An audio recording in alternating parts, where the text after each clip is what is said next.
Au-delà des mers battues par le vent, là où l'horizon se perd dans un blanc infini, s'étend un continent figé dans le silence.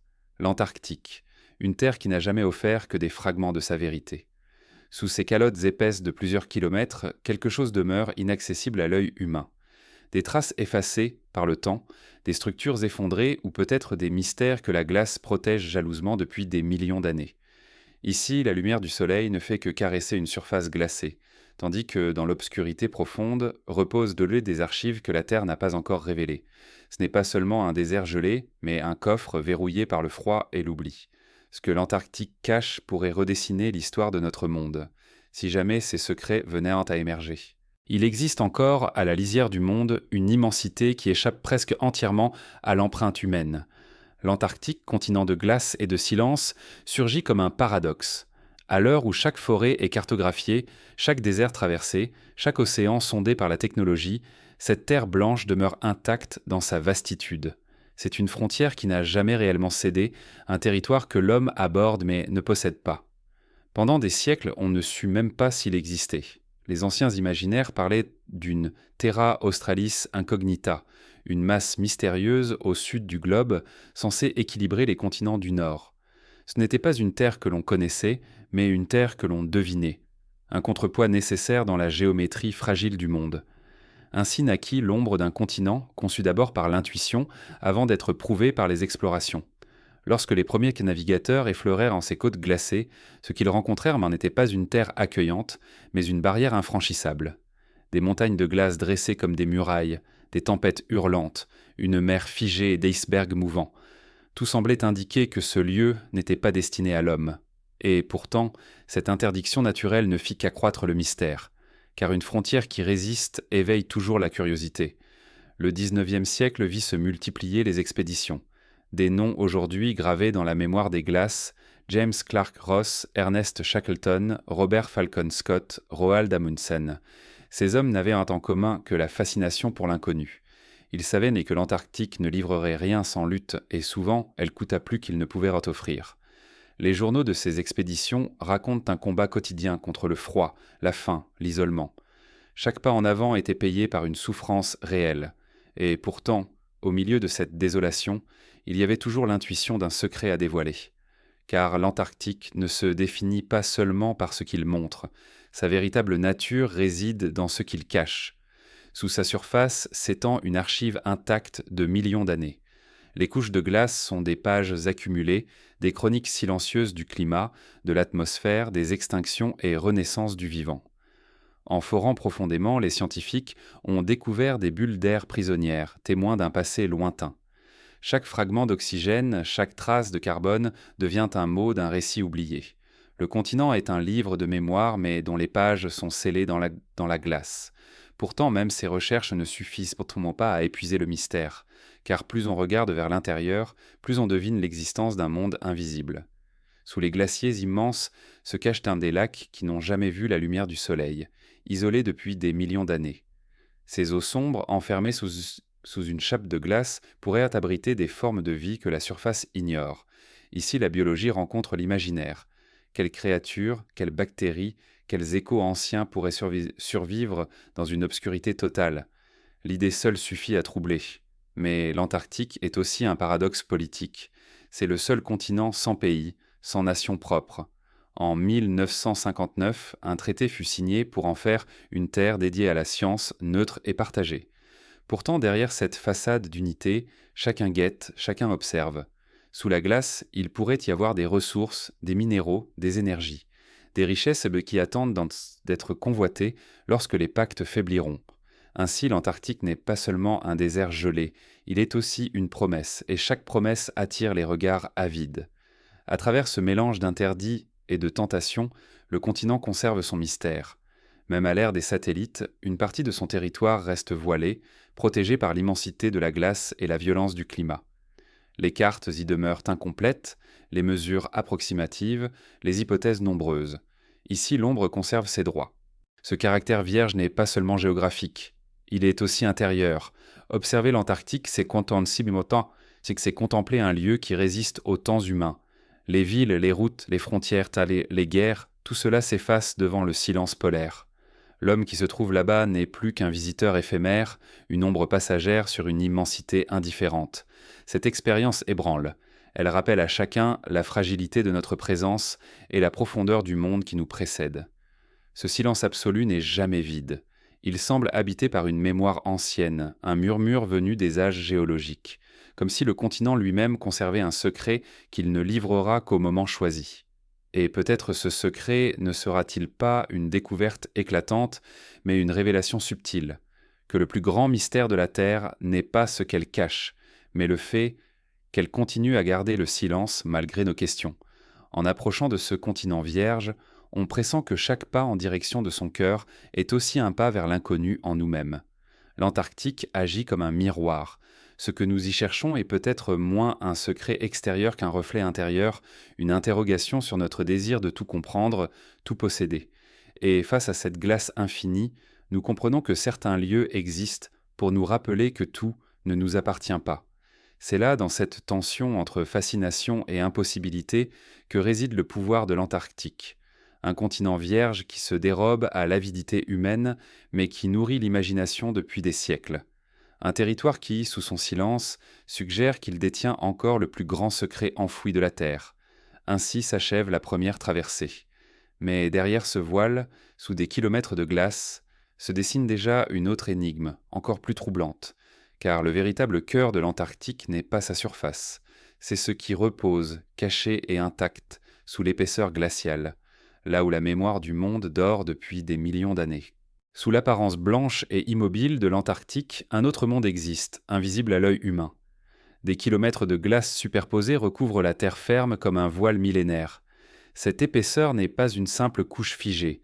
Elle est un livre d'archives, une mémoire intacte qui s'est écrite lentement, saison après saison, au rythme des neiges qui s'accumulaient, puis se comprimaient.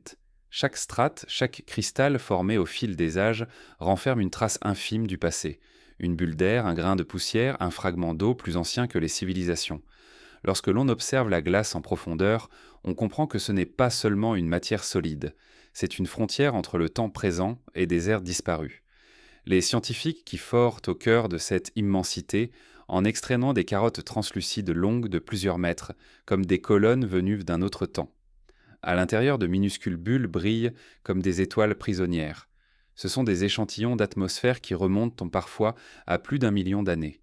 Et respirer symboliquement cet air serait comme revivre un souffle d'un monde disparu. Ce qui fascine dans ces strates glacées, ce n'est pas uniquement leur ancienneté, mais la précision avec laquelle elles conservent la mémoire du climat. Les variations infimes de température, les éruptions volcaniques, les poussières venues de déserts lointains, tout cela reste inscrit, intact. Ainsi, sous la glace, se cache un récit invisible du ciel et de la terre, un enregistrement muet de catastrophes oubliées, de réchauffements soudains, d'ères glaciaires qui se sont succédés. En lisant ces pages gelées, on comprend que la Terre n'a jamais cessé de changer, et que l'équilibre actuel n'est qu'une respiration fragile entre d'autres bouleversements. Mais cette glace n'est pas seulement mémoire, elle est aussi muraille. Son épaisseur atteint parfois 4 kilomètres, comme si la Terre avait voulu dresser une barrière impénétrable. Ce que cache cette barrière intrigue depuis longtemps.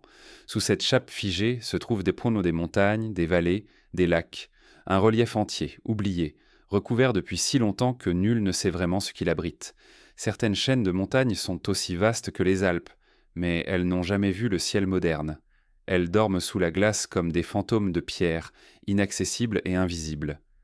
Dans cet univers caché, il existe des poches d'eau liquide, maintenues par la pression et la chaleur interne de la Terre. Ces lacs, isolés depuis des millions d'années, n'ont jamais été touchés par la lumière du soleil.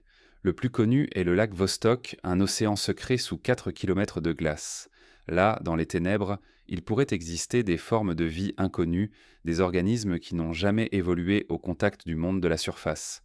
Imaginer ces eaux fermées, vierges de tout regard humain, suscite une sensation de vertige. Car explorer ces profondeurs, c'est peut-être rencontrer des traces d'un autre temps ou d'une autre forme de vie. Pourtant, approcher ce monde enfoui n'est pas simple. La glace protège jalousement ses secrets.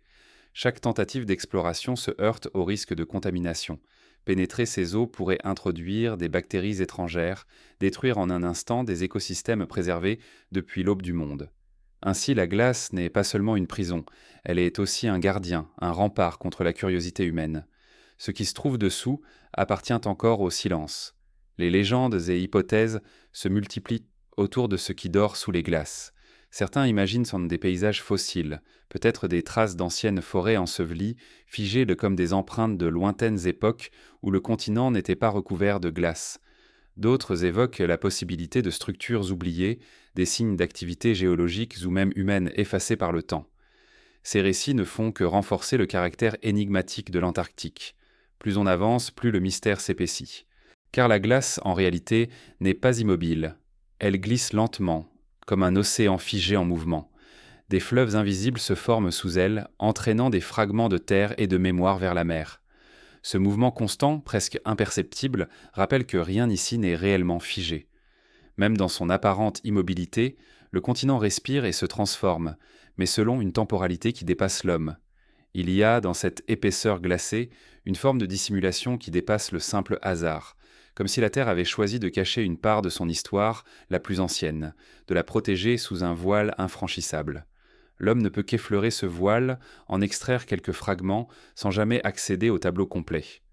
Le secret demeure entier, et peut-être est-ce là son rôle. Nous rappeler qu'il existe encore des frontières insaisissables, des mondes inaccessibles que ni la science ni la volonté humaine ne peuvent encore pénétrer totalement. Sous des kilomètres de glace, c'est une autre planète qui sommeille. Un monde clos, silencieux, où la lumière n'a jamais pénétré. Un monde qui ne nous attend pas, qui continue d'exister indifférent à notre curiosité. Chaque tentative d'exploration n'est qu'une ouverture infime, un regard furtif sur une immensité qui ne veut pas se dévoiler. Et c'est peut-être cette résistance qui fascine, car dans une époque où l'homme croit tout voir, tout comprendre, l'Antarctique rappelle qu'il existe encore des mystères qu'aucun satellite, aucun radar, aucune machine ne peut totalement dissoudre. La glace demeure comme un voile intact, une énigme qui persiste dans le silence des profondeurs. Ainsi, sous ces kilomètres de glace, ce n'est pas seulement un continent caché qui repose, c'est une question adressée à l'humanité. Jusqu'où pouvons-nous aller et jusqu'où devons-nous aller ? Car certains secrets enfouis dans l'obscurité semblent vouloir rester à jamais voilés. Et pourtant, malgré ce silence, une autre piste surgit, encore plus troublante. Car avant que l'Antarctique ne soit ensevelie, certains hommes, il y a longtemps, semblaient déjà en dessiner les contours. Des cartes anciennes, énigmatiques, tracent les lignes d'un continent qui, officiellement, n'avait pas encore été découvert. C'est vers ces documents impossibles que nous nous tournons maintenant pour comprendre comment la mémoire humaine semble avoir précédé la découverte réelle du plus mystérieux des continents. Avant même que les navires européens ne posent les yeux sur les côtes glacées du Sud, des cartes existèrent déjà. Des parchemins jaunis, tracés à l'encre par des mains qui affirmaient n'avoir jamais vu le continent, montraient pourtant des lignes étrangement précises. Parmi elles, une en particulier intrigue encore, la carte de Piri Reis, dessinée au début du XVIe siècle par un amiral ottoman. Elle semble représenter une partie du monde austral, une côte qui ressemble au rivage de l'Antarctique. Mais ce qui déroute le plus, c'est qu'elle la montre sans glace, avec des contours détaillés, comme si elle avait été observée dans un temps où le continent n'était pas encore enseveli sous son manteau blanc. Les spécialistes se sont longtemps penchés sur cette énigme. Certains affirment qu'il ne s'agit que d'une coïncidence, d'une déformation des côtes de l'Amérique du Sud par un cartographe inspiré. D'autres, en revanche, soulignent la précision troublante de certains tracés et s'interrogent. Comment un homme du XVIe siècle aurait-il pu dessiner ce qui ne fut officiellement découvert que 3 siècles plus tard ? La réponse, si elle existe, se perd dans le silence des archives. La carte de Piri Reis n'est pas un cas isolé. D'autres documents anciens mentionnent une terre australe. Les Grecs et les Romains imaginaient déjà un immense continent méridional, non pas par observation, mais par raisonnement. Ils pensaient bien que la Terre devait être équilibrée et qu'à la masse des continents du Nord devait répondre une Terre équivalente au Sud.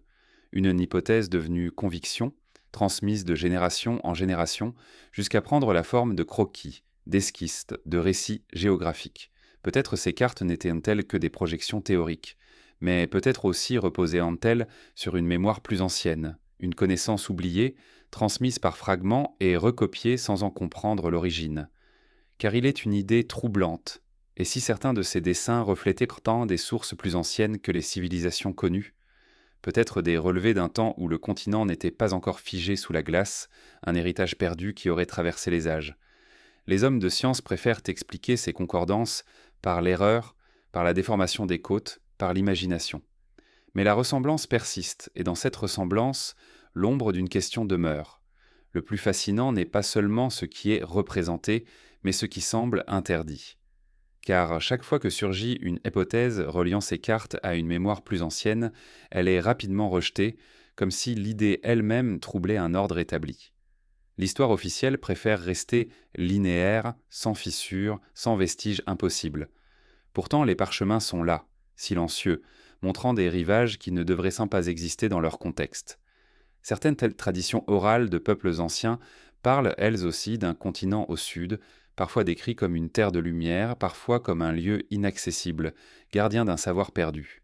Ces récits, dispersés à travers le temps et l'espace, n'ont jamais été reliés avec certitude à l'Antarctique. Mais ils ajoutent à l'étrangeté pourquoi tant de civilisations, sans contact entre elles, ont-elles évoqué une terre australe avant même que l'homme moderne n'en ait la preuve. Il existe aussi des légendes plus modernes, nées de l'époque des grandes découvertes. Certains explorateurs affirmaient avoir aperçu des terres au-delà des brumes et des glaces, des rivages qu'ils n'ont jamais pu rejoindre.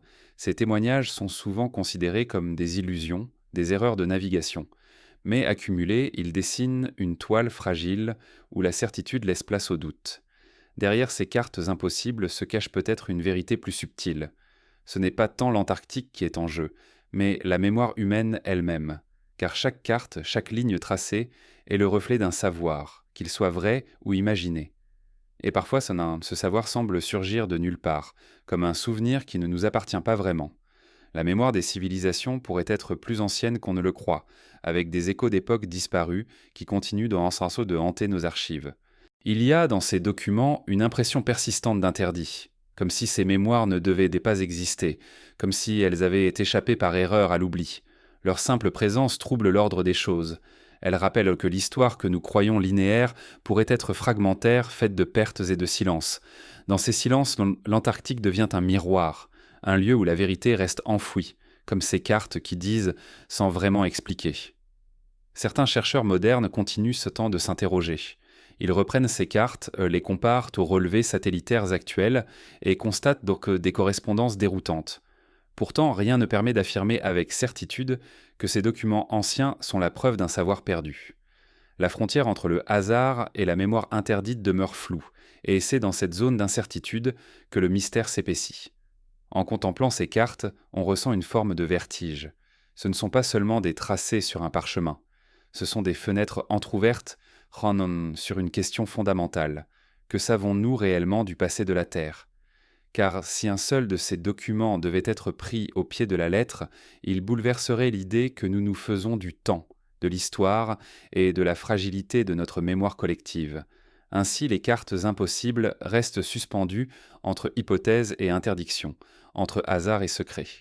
Elles continuent de nourrir l'imaginaire, de susciter des doutes, de rappeler que sous la glace ne dort pas seulement un continent, mais aussi l'ombre d'un récit effacé. Peut-être ne saurons-nous jamais d'où vient cette mémoire, ni pourquoi elle persiste à travers des dessins que personne n'explique totalement. Mais si ces cartes sont des échos d'un savoir plus ancien, alors elles ne sont qu'une porte. Car, sous la glace, en profondeur, se trouvent dans des lacs et des eaux oubliées, véritables coffres-forts de la vie primitive. Là-bas, dans l'obscurité, pourrait se cacher la suite de cette énigme, non plus dans l'encre des hommes, mais dans les profondeurs du vivant, préservée depuis l'aube des temps. Sous la surface blanche et immobile de l'Antarctique, un univers aquatique sommeille, invisible à l'œil humain. Ces lacs, que la lumière n'a jamais atteints, sont comme des capsules de temps scellées depuis des millions d'années. Ils existent sous une chape de glace épaisse de plusieurs kilomètres, isolés de tout contact avec l'air libre, protégés des cycles du climat, préservés de l'évolution qui a transformé le reste du monde. Leur simple existence défie l'imagination. Ils sont les témoins silencieux d'un passé lointain, gardiens d'un secret que la Terre a choisi d'enfouir dans ses entrailles glacées. Parmi eux, le lac Vostok est le plus énigmatique. Découvert dans les années 1990 grâce à des mesures radars. Il s'étend sur plus de 250 km de long et atteint une profondeur vertigineuse. Il est recouvert par 4 km de glace, une barrière que l'homme a mis des décennies à franchir. Pourtant, ce qui fascine n'est pas seulement sa taille, mais son isolement. Le lac serait séparé du monde extérieur depuis plus de 15 millions d'années. 15 millions d'années de silence, d'obscurité, de solitude. Là, dans ces eaux glacées, pourrait se cacher une vie qui n'a jamais connu ni la lumière du soleil, ni le souffle du vent, ni l'influence des saisons. Imaginez ce monde enfermé et vertigineux. L'eau y était maintenue, liquide par la chaleur de la terre et la pression gigantesque de la glace. Un écosystème peut-être intact y survit, replié dans ses propres lois, étranger à tout ce que nous connaissons. Des bactéries, des micro-organismes, peut-être même des formes plus complexes. Chaque hypothèse soulève plus de questions qu'elle n'apporte de réponses. Car si une vie existe là-bas, elle est le reflet d'une autre manière d'habiter le monde. Une preuve que la Terre recèle encore des poches d'inconnus où l'imagination rencontre la science. Mais approcher ce secret n'est pas simple. Pour forer la glace, il faut des années d'efforts, des machines capables de résister aux conditions extrêmes, et surtout une prudence infinie. Car ouvrir ce coffre scellé depuis l'aube des temps comporte un danger, celui d'introduire des germes venus de la surface, capables de détruire en quelques instants un équilibre préservé pendant des millions d'années. Les chercheurs qui s'aventurent dans cette exploration avancent avec une conscience aiguë de leurs responsabilités. Ils savent qu'un geste imprudent pourrait effacer un monde avant même qu'il ne soit découvert. Ce dilemme rend l'Antarctique encore plus mystérieux. Les lacs qu'il cache semblent presque protégés par une volonté invisible, comme si la Terre elle-même refusait de livrer leur contenu. Chaque tentative de pénétration dans ces eaux interdites ressemble à une transgression, à une intrusion dans un sanctuaire que le temps avait choisi de préserver. L'homme, face à cette glace, se trouve à la frontière de son désir et de sa limite. Le lac Vostok n'est pas le seul. Plus de 400 lacs sous-glaciaires ont été identifiés à ce jour. Certains communiquent entre eux par des rivières invisibles, circulant dans l'obscurité, dessinant un réseau souterrain d'une ampleur insoupçonnée. Ce réseau était comme un système sanguin caché dans le corps glacé du continent. Chaque lac, chaque rivière, porte en lui une histoire qui échappe à notre regard. Les scientifiques parlent d'une Antarctique cachée, un monde aquatique qui n'a jamais été vu, jamais respiré, jamais perturbé. Dans ces eaux obscures se cache peut-être une archive biologique unique. Les bactéries qui y vivent, si elles existent, pourraient être les descendantes directes d'organismes anciens, restés inchangés depuis des millions d'années. Elles pourraient nous raconter comment la vie survit dans des conditions extrêmes, mais aussi comment elle a commencé. Car si la Terre cache encore de tels refuges, n'est-ce pas un signe que la vie, partout dans l'univers, peut surgir et se maintenir dans des lieux où tout semble hostile? Chaque goutte de ces lacs est une énigme. Chaque particule pourrait révéler une information sur l'histoire de la planète. Mais ces trésors sont protégés par la glace, comme si le monde refusait de nous livrer ses secrets trop vite. Et plus nous forons, plus nous réalisons l'étendue de ce qui nous échappe. Certains voient dans ces lacs des réminiscences d'un passé où l'Antarctique n'était pas une terre gelée, mais un continent verdoyant, couvert de forêts, peuplé d'animaux aujourd'hui disparus. Les eaux pourraient encore porter la trace de cette époque révolue, conserver des fragments d'un monde fossilisé dans l'ombre. Dans cette perspective, forer la glace revient à interroger la mémoire même de la Terre, à demander à l'océan enfoui de nous livrer une parcelle de son passé. Mais une autre hypothèse se dessine, plus inquiétante. Et si ces lacs n'étaient pas seulement des sanctuaires de vie ancienne, mais aussi des coffres scellant des dangers oubliés? Des virus, des bactéries endormies, inconnues de notre monde, pourraient maintenant surgir en cas d'ouverture maladroite. Des formes de vie que notre organisme n'a jamais rencontrées et contre lesquelles nous n'aurions aucune défense. Ainsi, l'Antarctique n'est pas seulement une promesse de découverte, mais aussi un rappel de notre fragilité. Le désir de savoir se heurte ici à la peur de réveiller ce qui doit rester endormi. Il y a dans ces lacs une beauté presque mythologique. Des océans souterrains intacts, fermés, protégés par une muraille de glace, évoquent dans les récits chez les plus anciens de la mémoire humaine, des mondes cachés, des royaumes engloutis, des portes fermées sur l'inconnu. Et dans cette beauté se glisse une vérité. La Terre elle-même possède encore des sanctuaires, où notre curiosité ne peut entrer sans risquer de rompre un équilibre sacré. Les lacs emprisonnés depuis l'aube des temps ne sont pas seulement une énigme scientifique, ils sont une métaphore. Il nous rappelle que sous chaque surface se cache une profondeur, sous chaque silence un secret, sous chaque évidence une mémoire invisible. L'Antarctique nous montre ainsi que le monde est plus vaste que notre savoir, et que le temps garde encore des territoires hors de notre portée. Et pourtant, à travers les radars, les sondages, les forages prudents, nous continuons à avancer. Lentement, avec précaution, mais avec cette volonté tenace d'arracher un fragment de vérité. Car même si ces lacs semblent nous interdire l'accès, leur simple existence suffit à nourrir notre imagination. Ils deviennent le symbole d'une terre qui n'a pas encore tout révélé, d'un mystère que nous pressentons mais que nous ne pouvons encore atteindre. Et c'est peut-être là le plus grand enseignement. L'Antarctique, dans son silence, nous oblige à accepter la limite, à reconnaître que certains secrets ne se livrent pas, mais qu'ils existent pour éveiller en nous un sentiment plus profond. La curiosité, l'humilité et la conscience d'un monde infiniment plus ancien et plus vaste que nous. Mais derrière ces eaux immobiles, une autre énigme surgit. Car si les lacs nous montrent la mémoire biologique de la Terre, les glaces elles-mêmes racontent une autre histoire. Elles portent les cicatrices d'un climat oublié, les traces d'air disparu, les murmures d'un monde qui fut bien différent. Sous l'immensité glacée de l'Antarctique se trouve une archive silencieuse qui dépasse toutes les bibliothèques du monde. Chaque couche de glace est une page inscrite par le temps, une mémoire immobile du climat qui s'est succédé au fil des âges. Ce qui repose là-bas n'est pas seulement un désert blanc. C'est une chronique de la Terre, une suite d'hivers et d'étés figés, conservés dans les profondeurs comme si la planète avait choisi de ne rien oublier. Les scientifiques qui plongent leur regard dans ces archives comprennent vite qu'ils ne contemplent pas seulement le passé d'un continent, mais l'histoire entière du souffle terrestre. Les carottes de glace, extraites des profondeurs, révèlent quand des bulles d'air qui appartiennent à des mondes disparus. Dans ces fragments d'atmosphère, on retrouve les traces de volcans éteints, de tempêtes planétaires, d'airs de chaleur et de froid extrême. Ce sont des échos venus d'un temps que nul n'a vécu, des souffles figés dans le cristal.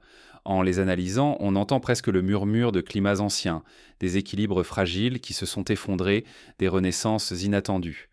L'Antarctique devient alors un témoin muet, un messager qui parle à travers le silence de ces glaces. Ces échos racontent d'abord une vérité troublante. La Terre a toujours changé. Ce que nous appelons aujourd'hui stabilité n'est qu'une illusion fragile. Le climat, dans son immensité, a oscillé sans cesse. Des périodes de réchauffement soudain ont laissé place à des hivers millénaires, puis à de nouvelles floraisons. Le visage de la planète s'est métamorphosé à plusieurs reprises, sculptant ses océans et ses continents comme un artiste invisible. Et au cœur de ce processus, l'Antarctique a joué un rôle central, à la fois comme victime et comme gardien de ces bouleversements. Il y a environ 50 millions d'années, ce continent aujourd'hui glacé était une terre verte. Des forêts luxuriantes s'étendaient sur ces plaines peuplées d'animaux que nous n'associons pas à ces latitudes. Des rivières coulaient librement, des fleurs s'ouvraient au soleil austral. Le climat y était doux, presque tropical malgré la position méridionale. C'est une vision qui trouble. Imaginez que ce désert blanc fut un jour un jardin. Les fossiles retrouvés sous les glaces confirment cette métamorphose. Ils sont les témoins pétrifiés d'un âge où l'Antarctique respirait une autre vie. Puis vint le basculement. La dérive des continents, les courants marins, les transformations invisibles de la Terre fermèrent l'Antarctique sur lui-même. Isolé, il commença à se couvrir de glace. Lentement d'abord, puis irrémédiablement, il fut enfermé dans un hiver sans fin. Cette transition fut brutale à l'échelle des espèces, mais implacable à l'échelle du temps. Ce qui avait été un havre de vie devint une forteresse glacée, scellant à jamais les traces de son passé fertile. Et dans ce basculement, l'Antarctique s'érigea en témoin. Il porte encore les cicatrices de cette transformation radicale. Les couches profondes de glace conservent les signes de ces bouleversements. On y retrouve les résidus de pollens anciens, les empreintes d'arbres disparus, les traces de mer qui se sont avancées puis retirées. Ces marques sont comme des voix lointaines, des échos qui disent que la Terre ne connaît pas la fixité. L'Antarctique, en son silence, est la preuve que rien n'est éternel, que chaque climat est une respiration passagère. Mais ces archives portent aussi des avertissements. Les changements passés montrent que la planète est sensible, qu'elle peut basculer d'un état à l'autre avec une rapidité qui dépasse notre entendement. Dans les couches plus récentes, on perçoit déjà la trace de l'activité humaine, une perturbation nouvelle inscrite dans la glace, une empreinte qui n'appartient pas à la longue oscillation naturelle, mais à un déséquilibre que nous avons créé. Le continent, dans son mutisme, reflète ainsi notre présent comme un miroir glacé. Il y a une étrange poésie à savoir que chaque souffle que nous laissons aujourd'hui pourrait un jour se retrouver emprisonné dans ces glaces. Chaque particule rejetée dans l'air, chaque trace de combustion, pourrait se figer et rejoindre les échos des climats passés. Dans des millénaires, peut-être d'autres viendront extraire ces bulles et s'interroger sur nous, comme nous nous interrogeons sur les ères disparues. L'Antarctique, dans sa patience infinie, n'oublie rien. Pourtant, au-delà de l'analyse scientifique, ce sont les images mentales que ces archives suscitent qui troublent. Imaginez que sous nos pieds, au cœur de la glace, reposent des atmosphères entières, des vents disparus, des chaleurs oubliées. C'est comme entendre un chœur d'ancienne saison qui continuant de résonner dans le cristal. Un chœur dont la mélodie ne s'éteint jamais, même si nous n'entendons qu'un faible écho. Certains chercheurs parlent de la glace comme d'un temps solide. Cette formule évoque parfaitement ce qu'elle est, une durée condensée, matérialisée, que l'on peut toucher. En tenant une carotte glacée entre ses mains, on tient un fragment de temps, un instant du monde devenu matière. C'est une expérience vertigineuse, une rencontre avec l'invisible. Et face à cela, l'homme ne peut qu'éprouver un mélange de fascination et d'humilité. Ces échos d'un climat oublié ne sont pas qu'un savoir. Ils sont une mémoire vivante qui nous parle à travers les siècles. Ils rappellent que la Terre est plus ancienne que nos civilisations, plus résistante que nos certitudes, mais aussi plus vulnérable que nous le croyons. L'Antarctique, en silence, nous dit que le climat est un mystère fragile, qu'il ne nous appartient pas, qu'il nous traverse et nous dépasse. Et si ces archives nous semblent déjà bouleversantes, elles ne sont pourtant qu'une partie du secret. Car au-delà des glaces et des bulles d'air, le continent cache aussi des vestiges plus profonds, des traces d'anciennes terres englouties, peut-être même des mondes que l'océan a avalés. Si les glaces conservent la mémoire du ciel et du climat, les profondeurs marines autour de l'Antarctique pourraient en bien garder celles des continents disparus. Autour des rivages glacés de l'Antarctique, sous l'océan agité par les vents polaires, reposent l'un des paysages engloutis qui demeurent hors de notre regard. Les abysses y sont vastes, parsemés de reliefs submergés qui racontent une histoire ancienne, celle d'un monde oublié, d'un continent qui fut peut-être bien différent avant de se perdre dans les profondeurs. Les eaux australes, sombres et glaciales, cachent-t-on des vestiges que l'homme ne fait qu'entrevoir, comme si la mémoire de la Terre avait choisi de les dissimuler à la vue. Depuis longtemps, des chercheurs soupçonnent que l'Antarctique recouvre plus qu'un simple continent gelé. Les cartes du fond marin montrent des plateaux effondrés, des massifs rocheux qui ressemblent à des fragments de terre disparus.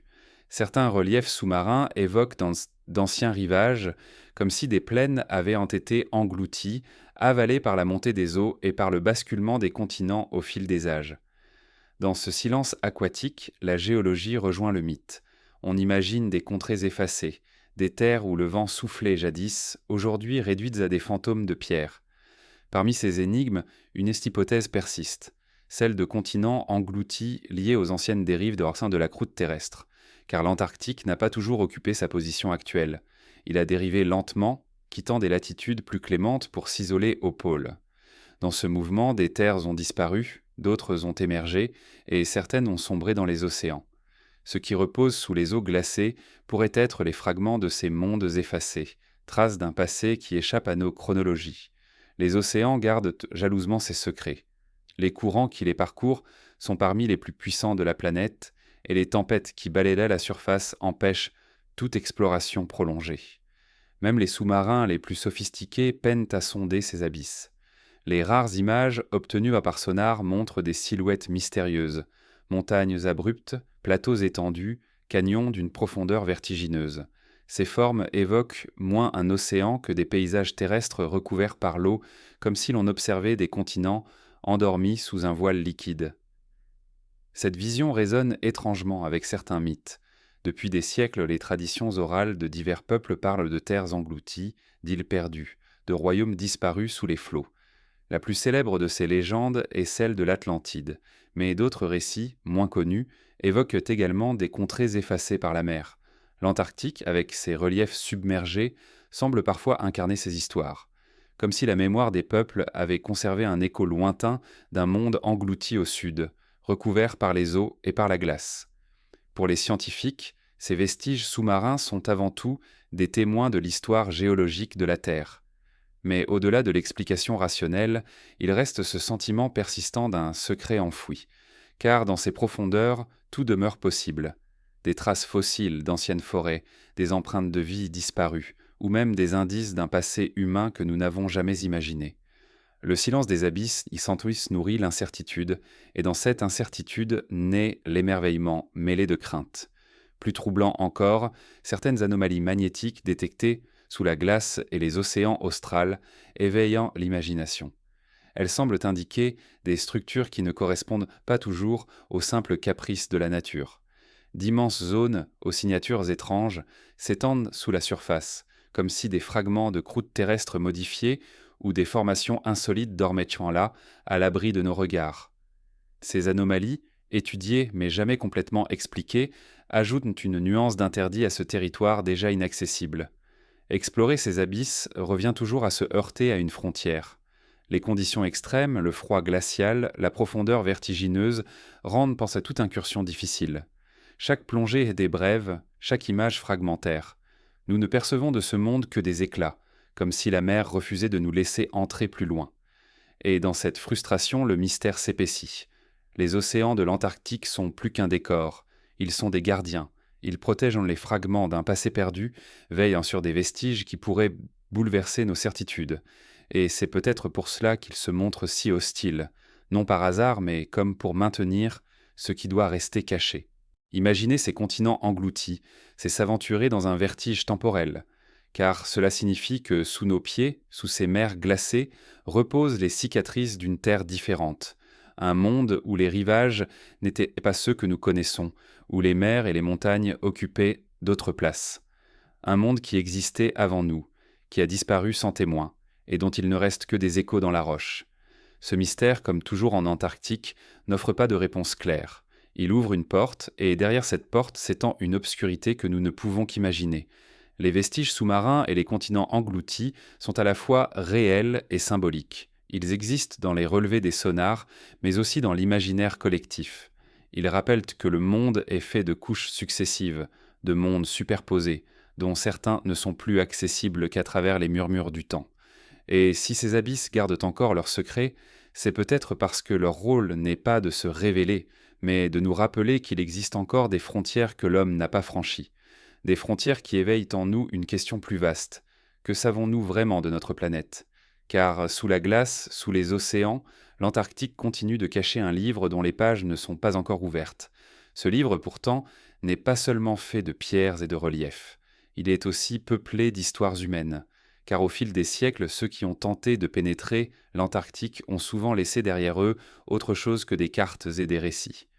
Certains ont disparu, avalés par la glace et l'océan, ajoutant leur propre mystère à celui du continent. Les vestiges sous-marins mènent ainsi à un autre type de vestiges, non plus géologiques, mais humains, perdus au cœur de l'exploration. Chaque frontière que l'homme a tenté de franchir en Antarctique a laissé derrière elle une trace fragile, parfois un récit héroïque, parfois un silence glacé. Le continent blanc n'a jamais été une terre accueillante. Il dévore les rêves et efface les pas, comme si chaque aventure humaine venait se dissoudre dans son immensité. L'histoire de l'Antarctique est ainsi ponctuée non seulement de découvertes, mais aussi de disparitions. Des navires engloutis, des hommes perdus, des campements abandonnés qui reposent encore sous la neige. Ces absences, ces ombres, pèsent autant que les exploits, car elles rappellent que cette terre ne se laisse jamais posséder sans résistance. Parmi les récits les plus marquants, celui de l'expédition de Sir Ernest Shackleton occupe une place particulière. En 1914, son navire, l'Endurance, se retrouva prisonnier des glaces de la mer de Weddell. Lentement, implacablement, la banquise broya le navire, le transformant en épave engloutie sous les pressions colossales. Shackleton et son équipage errèrent des mois sur la glace dérivante, affrontant la faim, le froid, l'isolement. Leur survie tenait du miracle, mais l'image de ce navire écrasé dans le silence polaire reste gravée comme une métaphore. L'Antarctique ne pardonne pas, il avale ce qui s'aventure trop loin. Pendant plus d'un siècle, l'épave disparut dans les abysses gelés, jusqu'à ce qu'elle soit retrouvée récemment, intacte, comme si la glace l'avait conservée en offrande au temps. Mais toutes les expéditions n'ont pas connu une fin aussi racontée. Certaines se sont simplement effacées. Des hommes partis avec leurs rêves de gloire ne sont jamais revenus, leurs noms subsistant à peine dans les archives. Les glaces implacables recouvrent les traces. Un campement peut disparaître en une seule tempête, une expédition entière peut se fondre dans l'anonymat de la neige. Et dans ces disparitions, l'Antarctique ajoute à son mystère, chaque absence est une ombre qui plane encore aujourd'hui sur ces terres. L'histoire du capitaine Robert Falcon Scott illustre cette cruauté. En 1912, son équipe atteignit le pôle Sud, mais pour y découvrir que Roald Amundsen l'avait précédé de quelques semaines. Accablé par la déception et épuisé par les conditions extrêmes, Scott et ses compagnons ne revinrent les Ibrahim jamais. Leurs corps furent retrouvés des mois plus tard, figés dans une tente ensevelie par la neige, leurs journaux témoignant de leur dernier souffle. Ces pages, conservées dans le froid, sont aujourd'hui l'une des plus poignantes reliques humaines de l'Antarctique.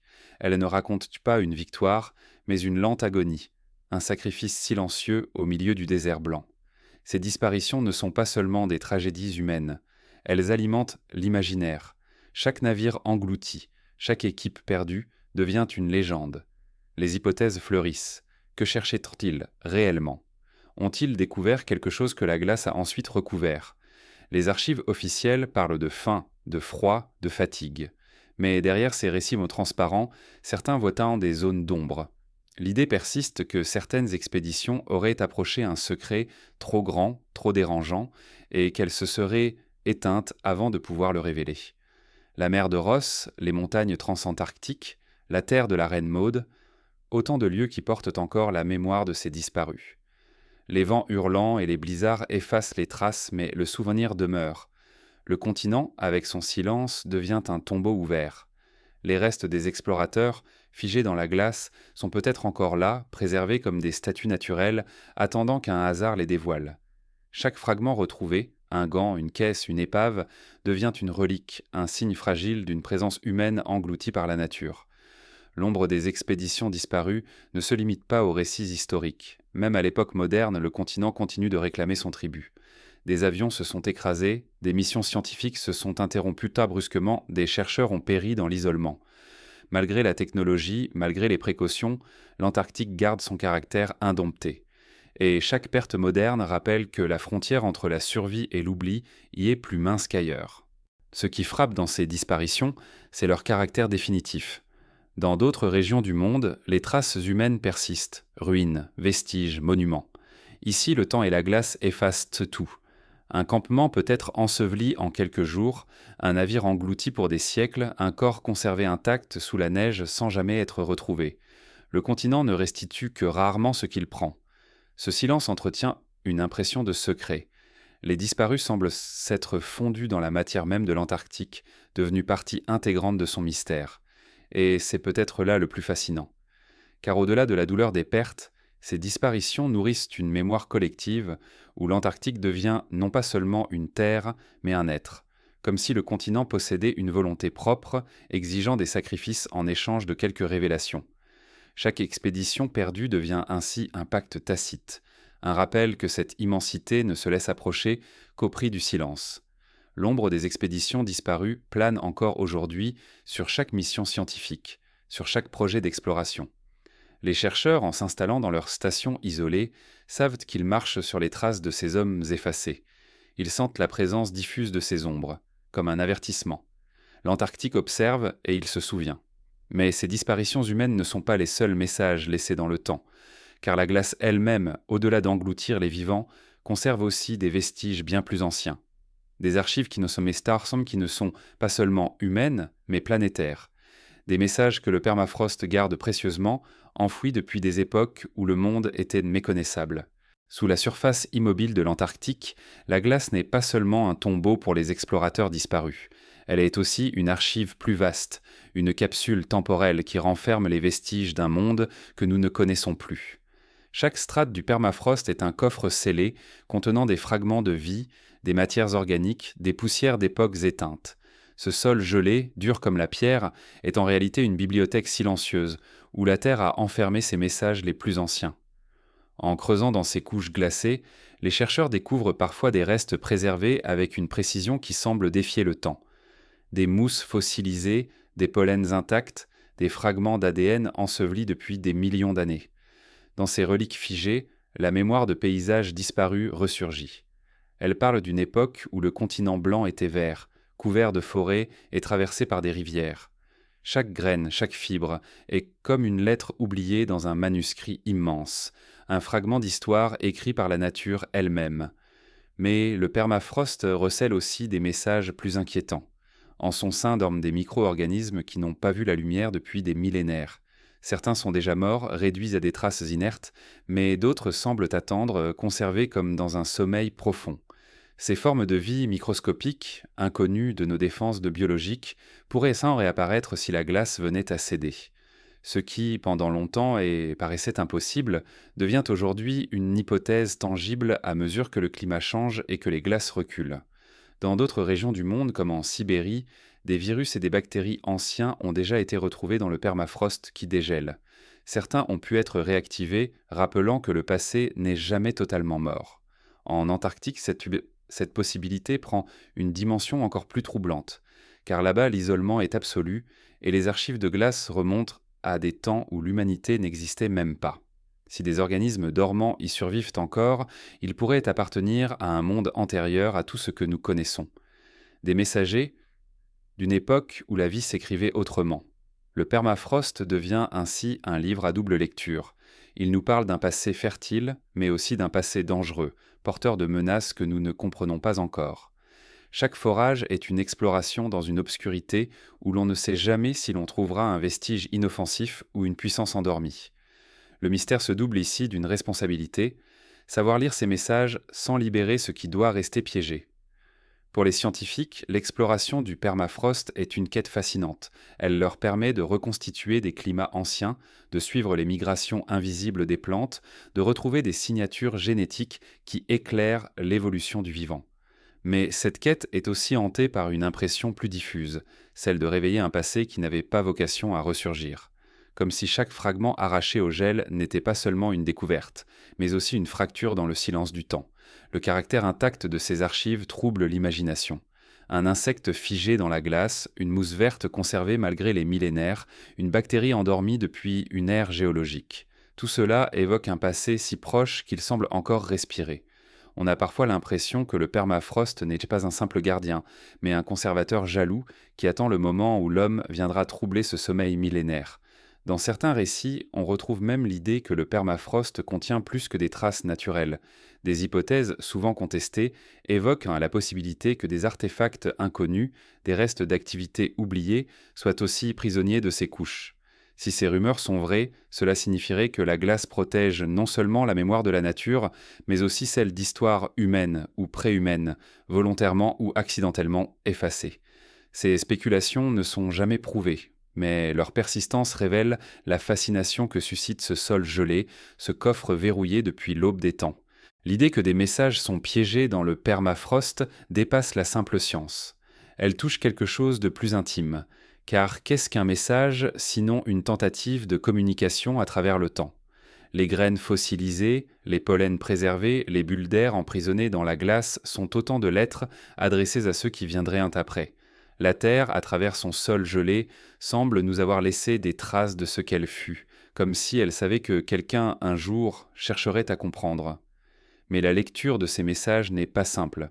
Ils sont fragmentaires, ambigus, parfois contradictoires, comme si la mémoire du monde ne pouvait jamais se livrer entièrement. Chaque découverte éclaire un détail et obscurcit un autre. Chaque avancée soulève plus de questions qu'elle n'apporte de réponses. Et dans ce labyrinthe de glace et de souvenirs, on comprend que le permafrost ne nous donne pas une vérité, mais une énigme. Le danger est que nous lisions mal ces signes, que nous cherchions dans ces archives une confirmation de ce que nous voulons croire, plutôt qu'une ouverture vers ce que nous ignorons. Car les messages du permafrost ne sont pas écrits pour nous.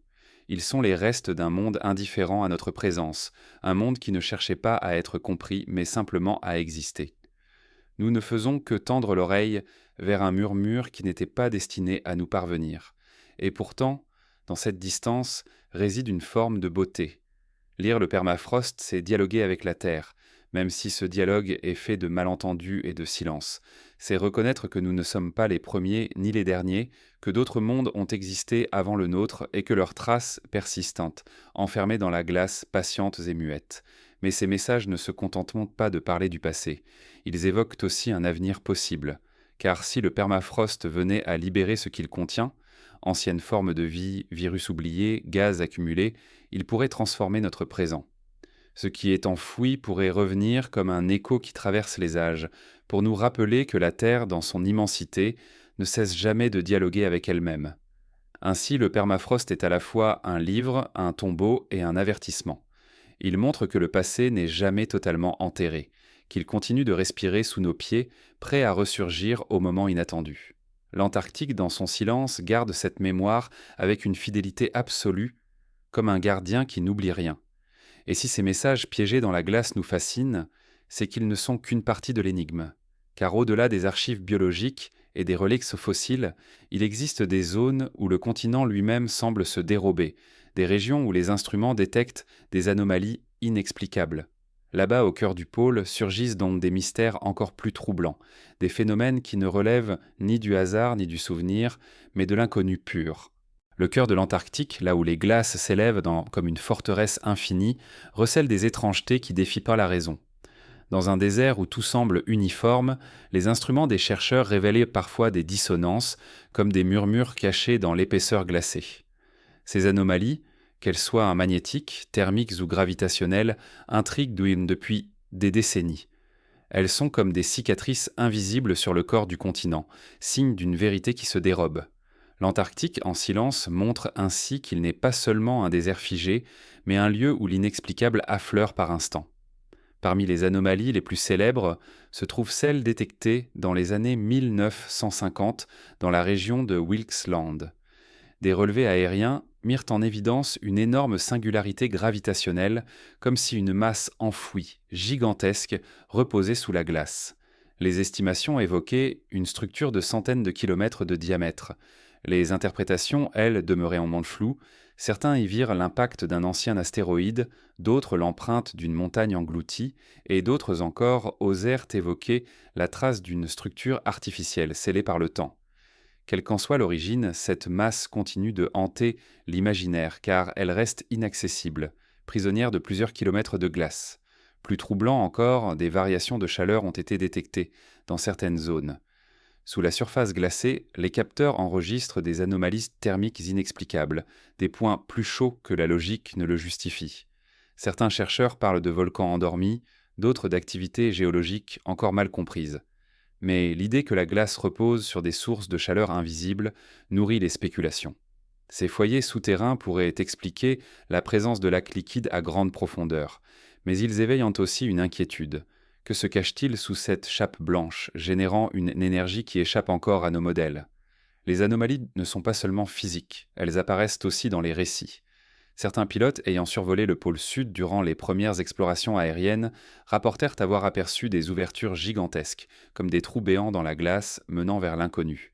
Ces témoignages, souvent relégués au rang de légende, réapparaissent pourtant régulièrement dans les archives.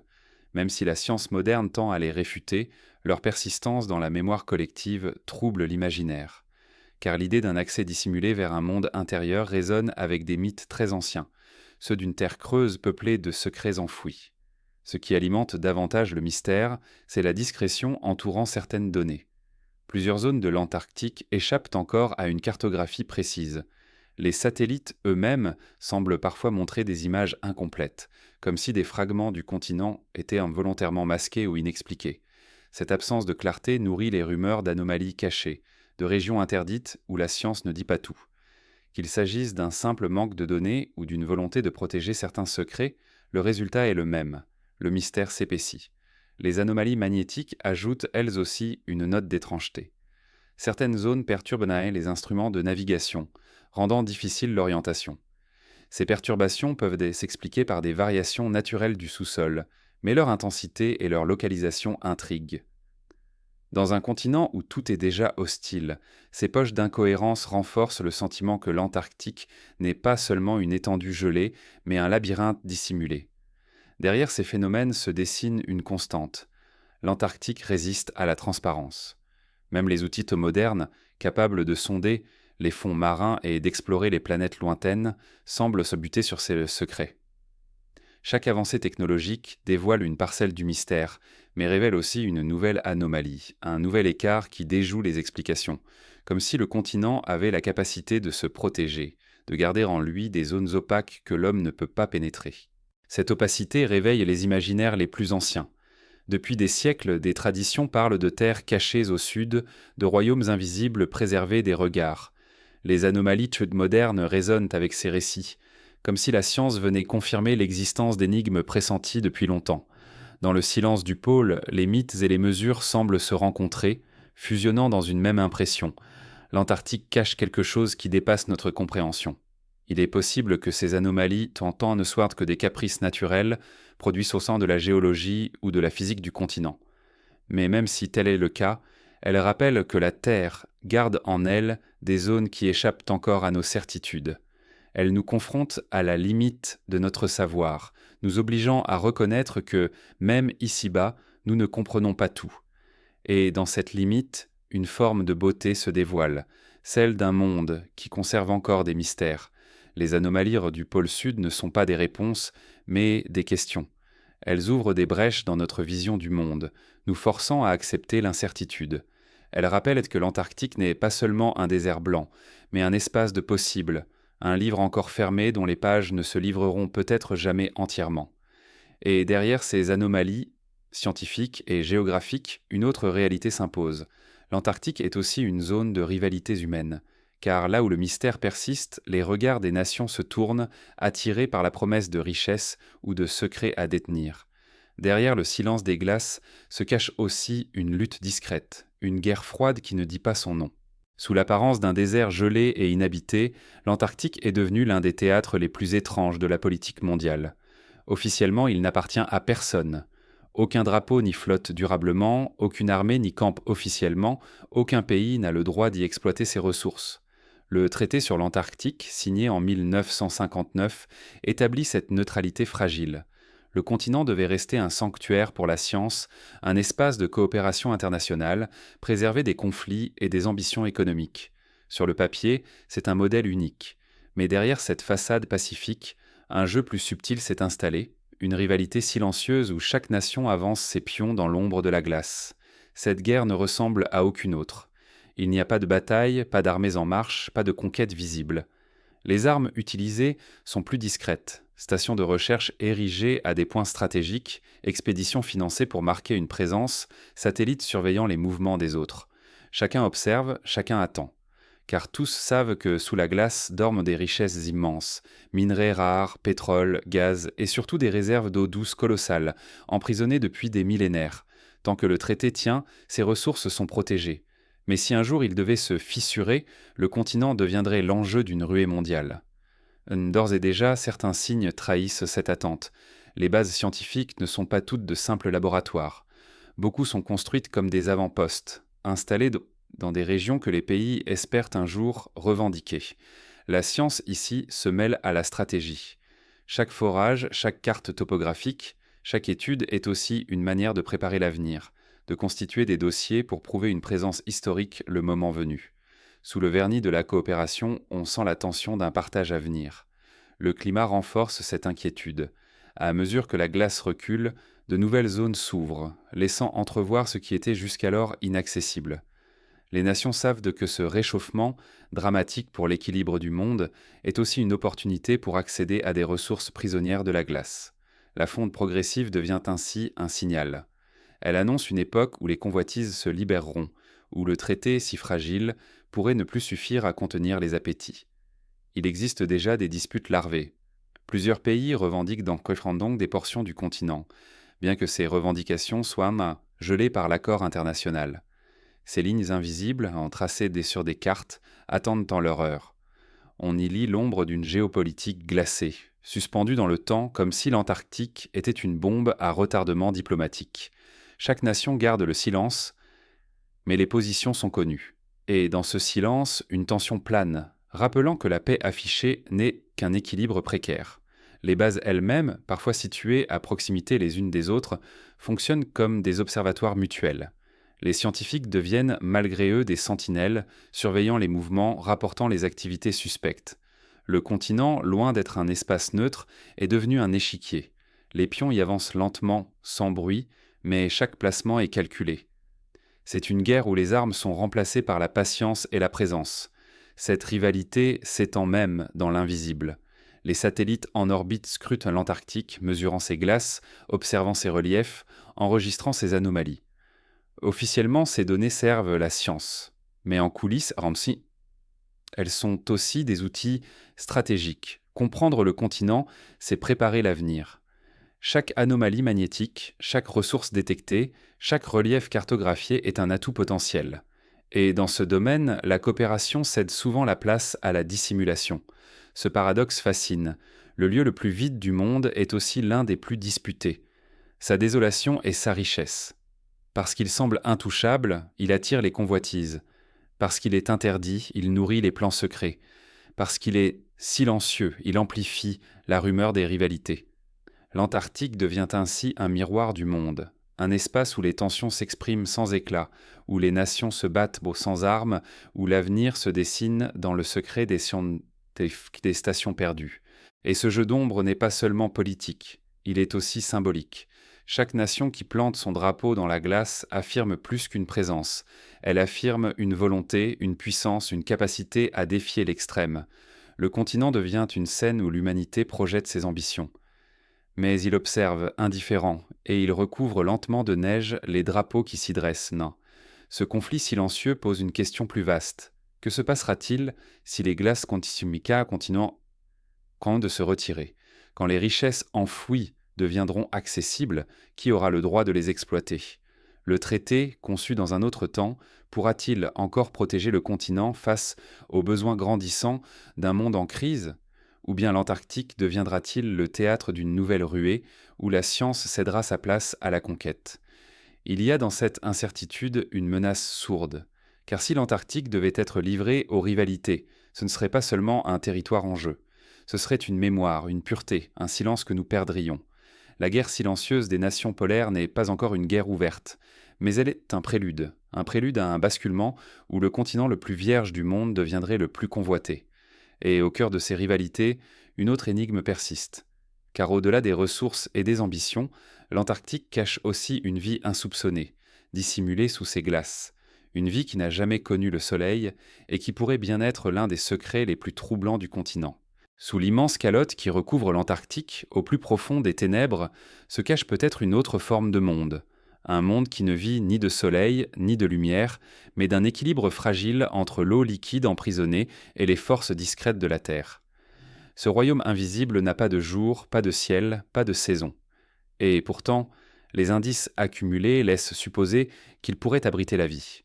Une vie inconnue, minuscule peut-être, mais redoutablement tenace. Lorsque les scientifiques ont commencé à forer les glaces afin d'atteindre les lacs sous-glaciaires, leur but n'était pas seulement de comprendre le climat ancien. Ils espéraient aussi découvrir si, dans ces eaux isolées depuis des millions d'années, des organismes avaient survécu. Les carottes prélevées dans certaines zones ont révélé des traces de troublantes, des bactéries encore actives, des fragments d'ADN appartenant à des êtres adaptés à des conditions extrêmes. Ces découvertes, bien que fragiles et contestées, montrent que même dans l'obscurité glaciale, la vie trouve un chemin. La question qui hante les chercheurs est simple et vertigineuse. À quoi ressemble cette vie?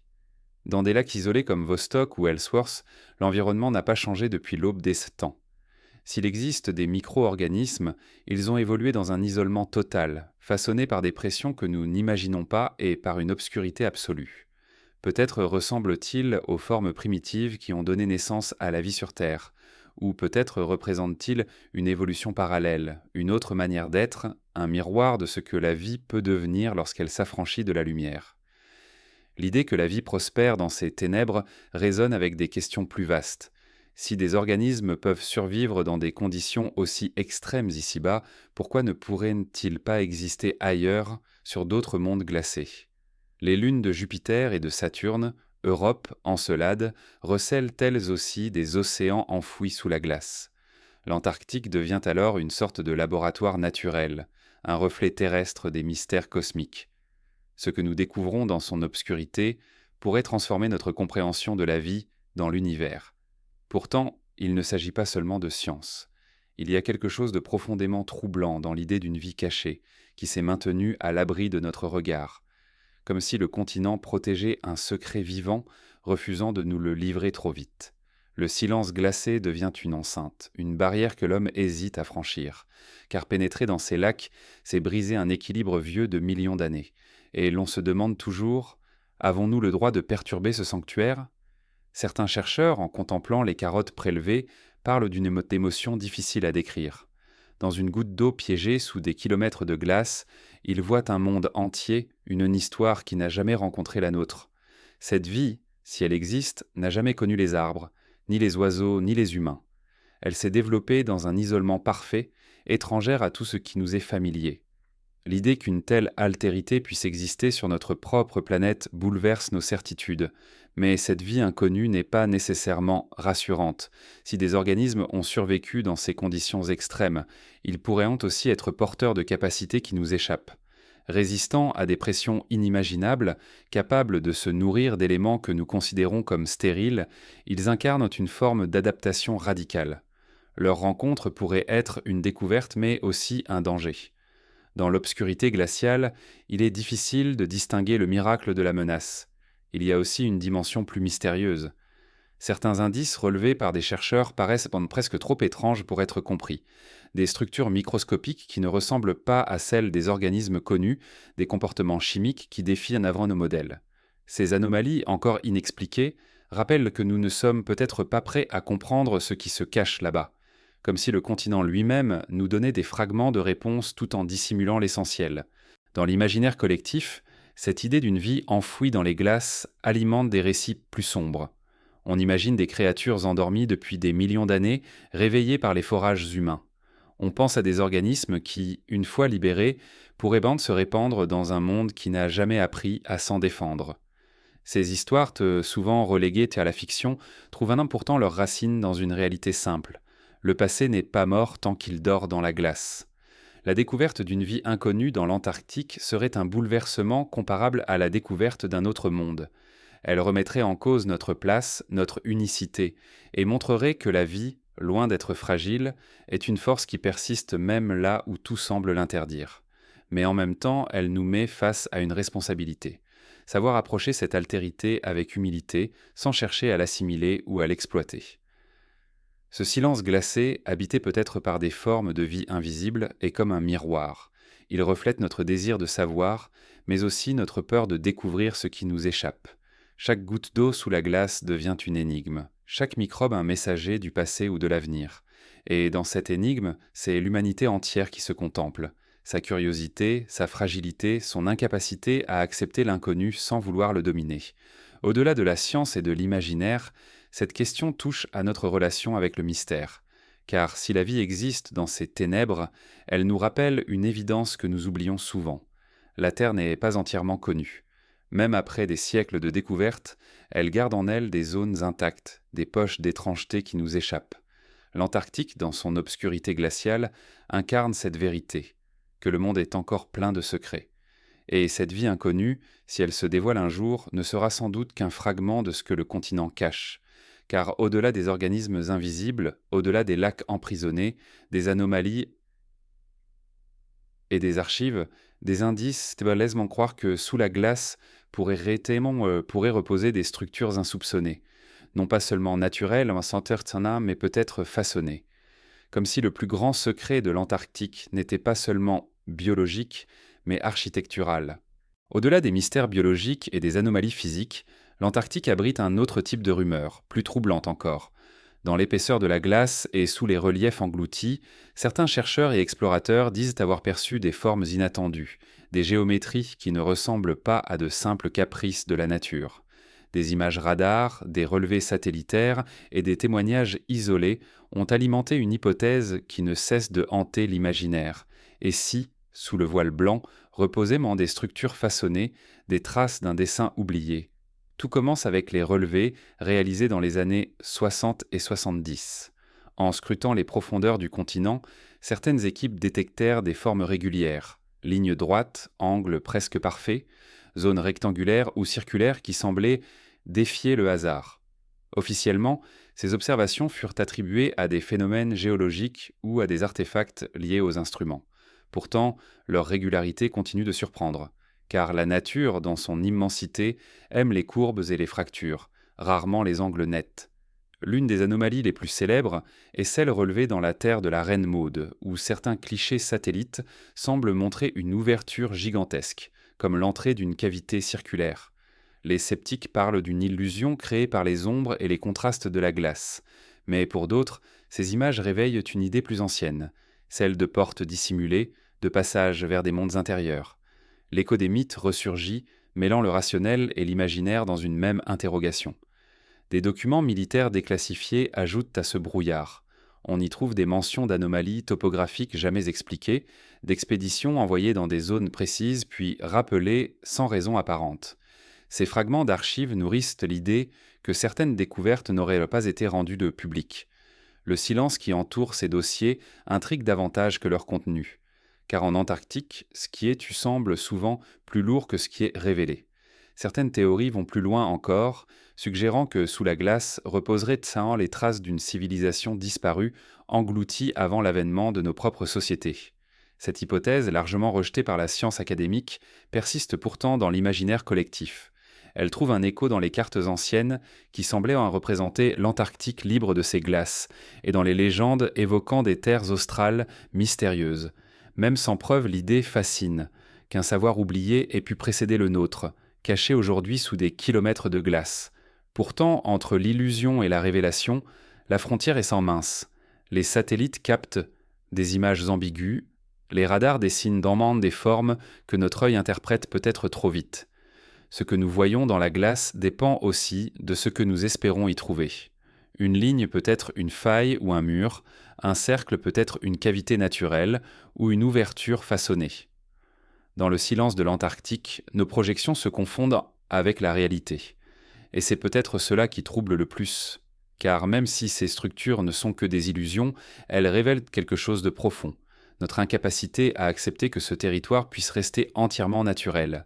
Nous cherchons dans ces profondeurs le reflet de nos propres constructions, comme si nous espérions que le continent blanc garde une mémoire humaine ou préhumaine. L'Antarctique devient alors un miroir de nos désirs, un écran où se projettent nos fantasmes de découvertes interdites. Mais l'absence de preuves définitives ne suffit pas à effacer le mystère, car certaines anomalies persistent. Des relevés magnétiques laissent deviner des masses denses, régulières, qui ne correspondent pas ensemble aux structures géologiques sont connues. Des cavités immenses ont été identifiées sous la glace, certaines aussi grandes que des villes. Officiellement, elles sont expliquées par des processus naturels liés à la chaleur terrestre.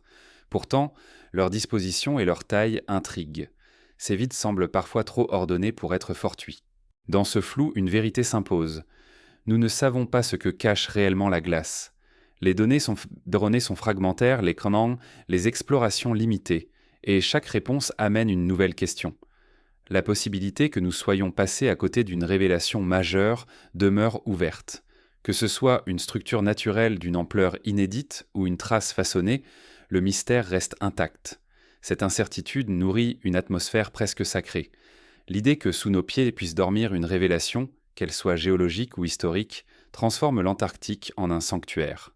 Un sanctuaire qui protège ses secrets en les enfouissant sous des kilomètres de glace, comme si la Terre elle-même voulait les préserver. Et face à cette immensité, nous sommes réduits à l'attente, au doute, au silence. Certaines voix affirment que nous ne devrions pas chercher à savoir, que ce mystère doit rester intact, car la révélation pourrait être trop bouleversante. Elle pourrait redéfinir l'histoire, ébranler nos certitudes, altérer notre rapport au monde. L'Antarctique, dans cette perspective, serait une énigme volontaire, un voile posé sur une vérité que nous ne sommes pas prêts à affronter. D'autres, au contraire, voient dans ces rumeurs un appel, une invitation à sonder plus loin, à briser le mur de glace pour accéder à ce qui se cache. Mais ce désir de dévoilement se heurte toujours à la même barrière. Le continent ne se livre pas facilement. Chaque expédition coûte des années, chaque forage des fortunes, et souvent, les résultats ne sont que des fragments, des éclats de réponses qui laissent le reste dans l'ombre. Ainsi, les structures supposées de l'Antarctique demeurent dans un entre-deux étrange. Ni prouvées, ni réfutées, elles existent dans l'imaginaire plus que dans la réalité. Mais leur force est là. Elles nourrissent la fascination. Elles rappellent que le monde conserve des zones inaccessibles, que tout n'est pas encore révélé. Elles nous placent devant l'étrange, l'ambigu, l'incertain, et nous obligent à contempler ce qui échappe à nos classifications.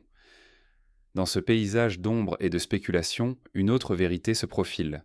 Car qu'elles soient réelles ou illusoires, ces structures renvoient à la fragilité de la croûte terrestre.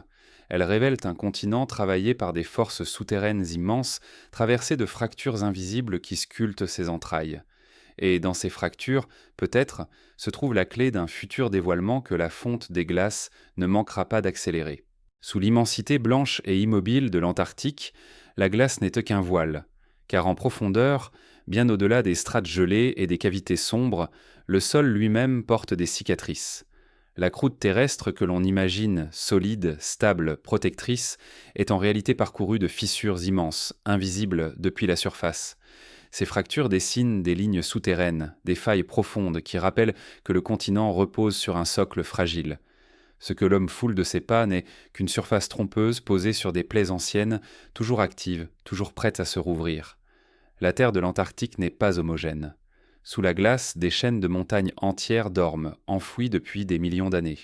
Le massif des monts Gamburtsev, par exemple, s'élève en silence, comparable en taille aux Alpes, mais totalement invisible. Ces montagnes, découvertes par hasard dans les années 50, témoignent d'une histoire géologique complexe. Elles sont le fruit de soulèvements anciens, aujourd'hui figés et ensevelis, mais elles indiquent que le continent a été sculpté par des forces colossales.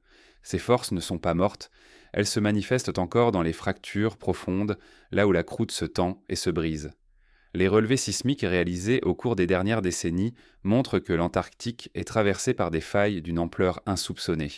Certaines s'étendent sur des centaines de kilomètres, marquant le socle terrestre de cicatrices béantes. Ces fissures, ces témoins sont invisibles à l'œil humain, car elles se cachent sous des kilomètres de glace. Mais elles existent et elles bougent.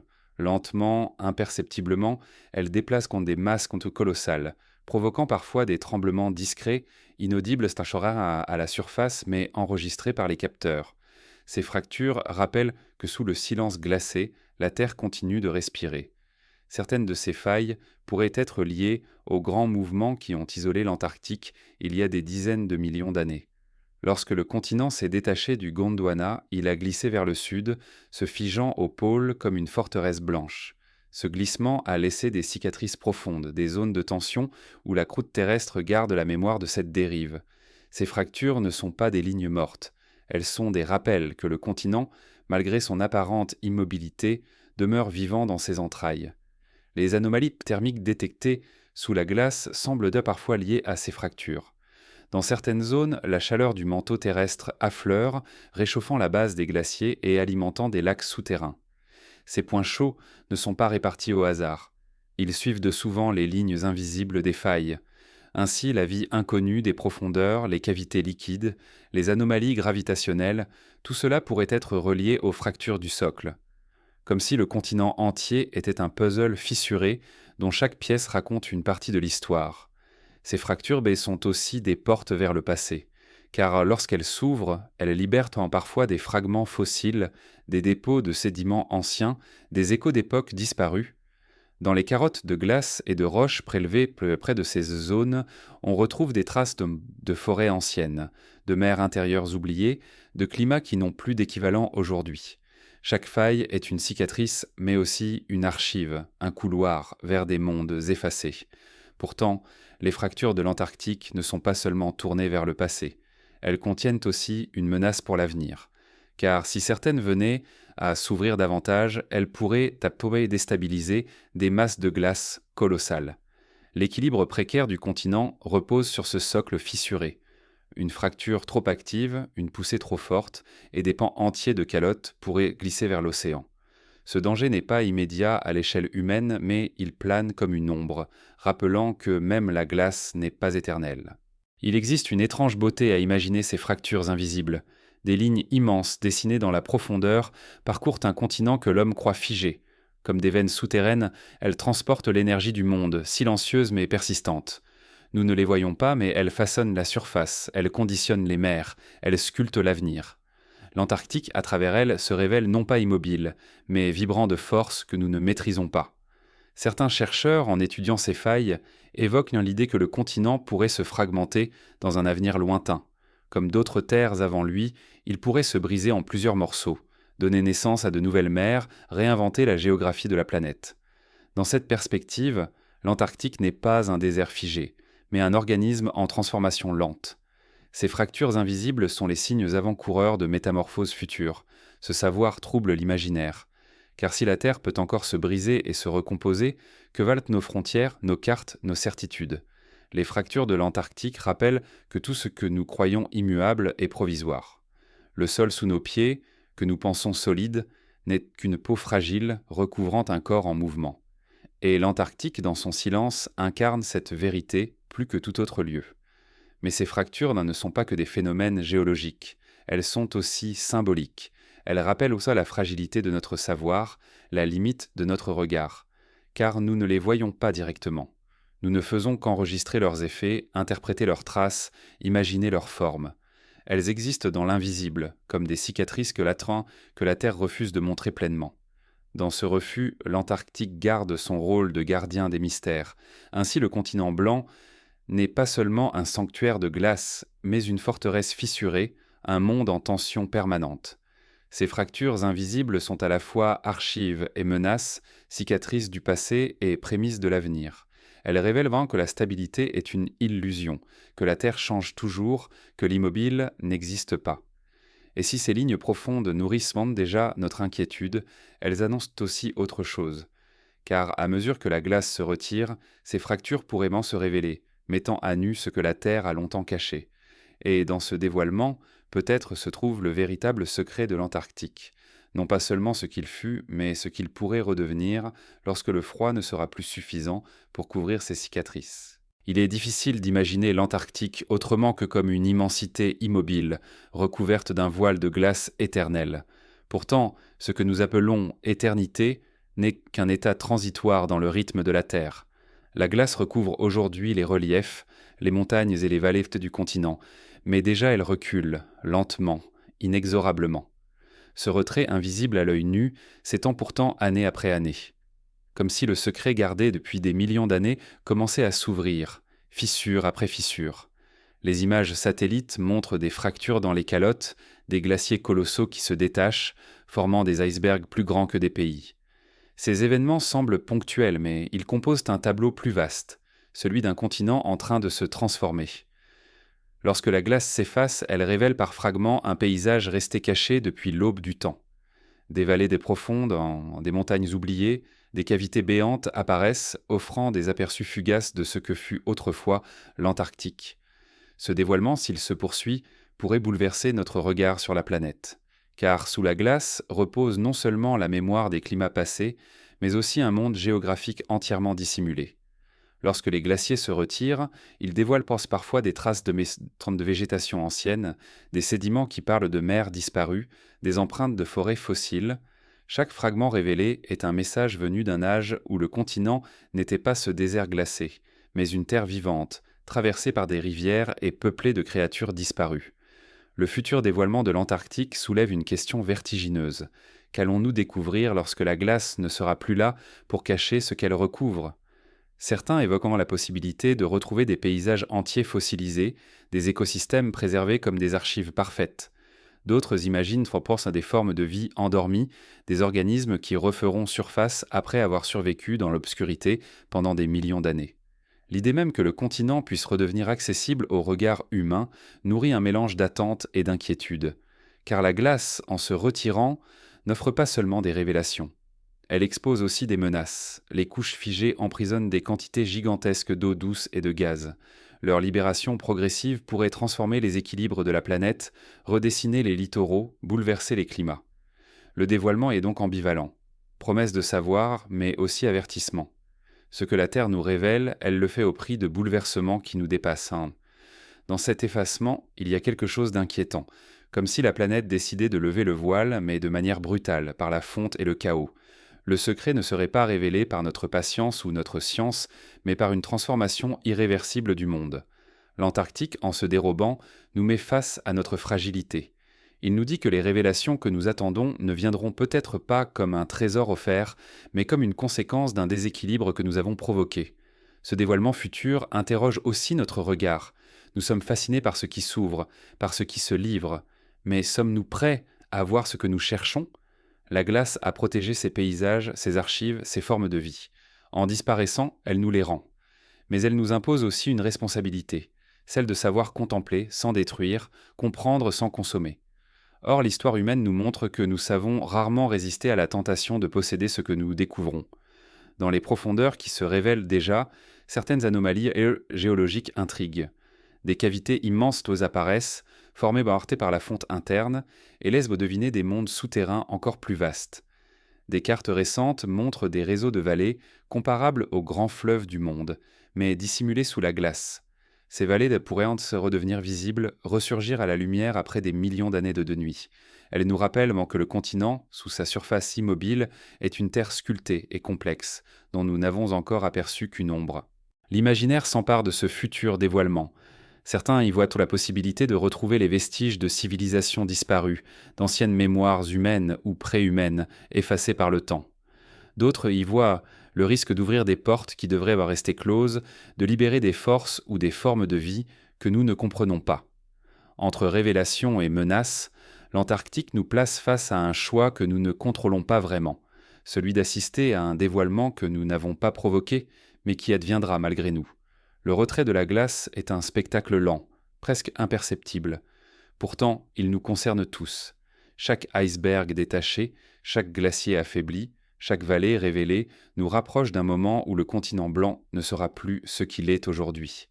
Dans cette lente métamorphose, nous sommes témoins d'un passage de relais. La Terre nous offre un aperçu de son passé, mais elle le fait au prix d'un futur incertain. Il existe une mélancolie étrange à imaginer ce dévoilement, comme si la disparition de la glace était une perte aussi bien qu'une révélation. Nous allons voir ce qui a toujours été caché, mais nous perdrons du même coup ce silence immaculé, cette immensité intacte qui faisait de l'Antarctique un sanctuaire unique. Le secret livré sera aussi un secret brisé, et rien ne pourra restaurer cette pureté une fois qu'elle sera effacée. Ainsi, le futur dévoilement du continent n'est pas seulement une question scientifique ou climatique, c'est une épreuve de regard. Serons-nous capables de contempler ce que la glace nous révèle sans céder à la tentation d'en faire une conquête, une exploitation, une appropriation? L'Antarctique nous met à l'épreuve. Dans son retrait, il nous demande non seulement de voir, mais aussi de comprendre. Et peut-être qu'au bout de cette révélation, il restera encore un mystère. Car même lorsque la glace aura disparu, même lorsque les vallées et les montagnes auront été dévoilées, même lorsque les lacs et les fossiles auront été étudiés, il demeurera toujours une énigme plus profonde, celle du grand secret que la Terre continue de garder. Car l'Antarctique, dans son essence, n'est pas seulement une terre à découvrir. Il est une interrogation permanente, un silence qui ne se laisse jamais totalement briser. À travers les siècles, l'Antarctique s'est toujours présenté comme un voile, une énigme recouverte de silence et de glace. Chaque expédition, chaque forage, chaque satellite tourné vers ces étendues n'a permis que d'arracher de petites parcelles de vérité. Derrière elles, un mystère plus vaste demeure, comme si le continent refusait d'être entièrement révélé. L'Antarctique, plus que tout autre lieu, incarne l'idée qu'il existe encore un secret, que la Terre garde jalousement, une vérité enfouie dans ses profondeurs que nous ne sommes peut-être pas prêts à recevoir. Ce secret n'a pas de contour précis. Il se devine dans les anomalies gravitationnelles, dans les lacs emprisonnés, dans les fractures invisibles, dans les structures incertaines perçues sous la glace. Il s'insinue dans les légendes anciennes qui parlaient déjà d'une terre au sud, dans les cartes impossibles, dans les récits d'expéditions disparues. Comme un fil souterrain, il relie tous les fragments de mystère sans jamais se livrer pleinement. Ce n'est pas une seule révélation, mais un entrelac de signes, un murmure répété, sous des formes différentes à travers le temps. Certains pensent que ce secret est purement géologique, la mémoire d'une terre encore plus ancienne, les archives intactes d'un climat oublié, ou les vestiges d'un continent englouti qui aurait précédé les nôtres. D'autres vont plus loin et imaginent une vie inconnue, des organismes adaptés à l'obscurité glaciale, porteurs d'un message venu de l'origine même de la vie. D'autres encore, plus audacieux, évoquent l'idée de traces façonnées, de structures dissimulées, témoins d'une histoire que nous avons effacée de notre mémoire collective. Chaque hypothèse s'ajoute à l'autre, créant une mosaïque de possibles. Mais ce grand secret, quel qu'il soit, semble tenir moins à sa nature qu'à son silence. Car l'Antarctique ne nous donne jamais de réponse complète, complète. Il nous laisse des indices fragmentaires, des révélations inachevées, comme s'il voulait entretenir une tension permanente entre savoir et ignorance. Peut-être est-ce cela sa fonction, rappeler à l'humanité que tout ne peut être connu, que certaines vérités restent hors de portée. Dans un monde où la science et la technologie prétendent éclairer chaque recoin, le continent blanc oppose une résistance muette, un refus d'être totalement compris. Ce refus trouble profondément notre imagination. Nous sommes des êtres de curiosité, toujours avides de dévoiler ce qui est caché. Pourtant, face à l'Antarctique, nous sentons une limite. Chaque tentative de percer son mystère se heurte à un mur de glace, à un silence qui persiste. Même les découvertes les plus impressionnantes, des épaves retrouvées, des micro-organismes réveillés, des anomalies mesurées, ne sont que des fragments qui laissent l'ensemble dans l'ombre. Le grand secret de la Terre pourrait bien être cela, l'existence d'un espace où le mystère persiste malgré nos efforts, où l'inconnu survit comme une part essentielle du monde. Il y a dans cette idée une forme de poésie. Peut-être le secret de l'Antarctique n'est pas un contenu à révéler, mais une expérience à éprouver, celle du silence, de la limite, de l'humilité. En contemplant ce désert glacé, nous sommes obligés de reconnaître que nous ne sommes pas les maîtres du monde, que notre savoir n'est qu'une île dans un océan d'inconnus. Le continent blanc nous rappelle que la Terre est plus vaste que nos cartes, plus ancienne que nos mémoires, plus mystérieuse que nos certitudes. Et pourtant, nous continuons à chercher. Car l'homme ne peut s'empêcher de tendre la main vers l'obscurité. Nous imaginons le moment où la glace cédera, où les vallées fossiles apparaîtront, où les cavités profondes seront explorées. Nous rêvons du jour où le grand secret se dévoilera, où l'Antarctique nous livrera enfin ce qu'il garde depuis des millions d'années. Mais dans ce rêve se cache une inquiétude, que la révélation, une fois obtenue, ne soit pas ce que nous espérions, que le secret, au lieu d'être une merveille, soit une menace ou une désillusion. Il est possible que nous ne découvrions jamais ce que le continent garde dans ses profondeurs, et peut-être est-ce mieux ainsi, car le mystère, en demeurant entier, continue d'alimenter notre soif de savoir, notre capacité à rêver, notre conscience de l'immensité. Le grand secret de la Terre n'est pas nécessairement un objet précis, une chose cachée sous la glace. Il est le rappel que le monde est toujours plus vaste que nous, que même dans une époque de certitude, il reste des territoires où règne le silence. L'Antarctique est ce territoire. Une terre sans mémoire humaine mais chargée de mémoires anciennes, un désert immaculé mais rempli d'ombres invisibles. Un lieu qui nous attire autant qu'il nous repousse et qui, dans son indifférence, nous enseigne peut-être la leçon la plus essentielle, que tout ne nous appartient pas, que tout ne doit pas être révélé, que le mystère est une part du réel. Alors le grand secret que la Terre garde encore est peut-être celui-ci. Il existera toujours des voiles que nous ne pourrons pas soulever, des énigmes qui nous dépassent, des espaces où le silence prévaut. Et, dans ce silence, nous retrouvons quelque chose d'essentiel, non pas à propos de l'Antarctique, mais à propos de nous-mêmes, la conscience de nos limites et la beauté fragile de l'inconnu.